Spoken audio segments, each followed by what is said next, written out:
എൻ്റെ പേര് അന്ന. ഞാൻ വടകരയിൽ നിന്നാണ് വരുന്നത്. എനിക്ക് 1.5 വർഷമായിട്ട് മൈഗ്രെയിൻ്റെ തലവേദനയായിരുന്നു.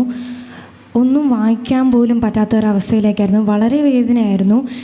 മൊബൈൽ പോലും നോക്കാൻ പറ്റില്ല, ഒന്നും ചെയ്യാൻ പറ്റില്ല. അങ്ങനെ ഡോക്ടറെ കാണിച്ചപ്പോൾ ഒരുപാട് ഗുളികകൾ എനിക്ക് തരുമായിരുന്നു. ആൻറ്റിബയോട്ടിക് ആയിരുന്നു അധികമായിട്ട് ഞാൻ കഴിച്ചുകൊണ്ടിരുന്നത്. അങ്ങനെ ഒരു 1.5 വർഷത്തോളം ഞാൻ മരുന്ന് തന്നെ കഴിച്ചുകൊണ്ടിരുന്നു.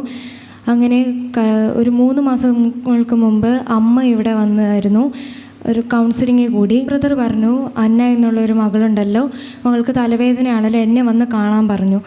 അപ്പോൾ ഞാനിവിടെ ഒരു 3 മാസങ്ങൾക്ക് മുമ്പ് തന്നെ ഞാനും വന്നായിരുന്നു. ബ്രദറെ കണ്ടപ്പം ബ്രദർ എൻ്റെ തലയിൽ കൈവച്ച് പ്രാർത്ഥിച്ചു. അതിൻ്റെ ഫലമായിട്ട് എൻ്റെ തലയിൽ നിന്ന് എന്തൊരു ഭാരം പോയ പോലെ എനിക്ക് അനുഭവപ്പെട്ടു. അങ്ങനെ പിന്നീട് ഒരിക്കലും ഞാൻ 3 മാസമായി ഞാൻ ഗുളിക കഴിച്ചിട്ടേയില്ല. തലവേദന പൂർണ്ണമായി തന്നെ മാറി. കൈകളടിച്ച് നമുക്ക് കർത്താവിനോട് നന്ദി പറയാം. 1.5 വർഷമായി ഉണ്ടായിരുന്ന മൈഗ്രെയിൻ തലവേദന കൗൺസിലിംഗ് ശുശ്രൂഷയിൽ കർത്താവ് അത്ഭുതകരമായ വിധത്തിൽ ഇടപെട്ട് സൗഖ്യം കൊടുത്തതിൻ്റെ സാക്ഷ്യമാണ് കേട്ടത്. അതുപോലെ തന്നെ എൻ്റെ പപ്പയ്ക്ക് 2 ആഴ്ച കൂടുമ്പം വായ്പുണ്ണ് വരുന്ന ഒരു അവസ്ഥയുണ്ടായിരുന്നു. ഇവിടുന്ന് വാങ്ങിയ ഭൂതോച്ചാരണ വസ്തുക്കളിലെ തേൻ പുരട്ടി പ്രാർത്ഥിച്ചതിൻ്റെ ഫലമായിട്ട് ഇപ്പോൾ ഒരു 5 മാസത്തോളമായിട്ട് പപ്പയ്ക്ക് വായ്പുണ്ണ് വരാറേ ഇല്ല. ഈശോയ്ക്ക് കോടാനുകൂടി നന്ദി പറയുന്നു. കൈകളടിച്ച് നന്ദി പറയാം.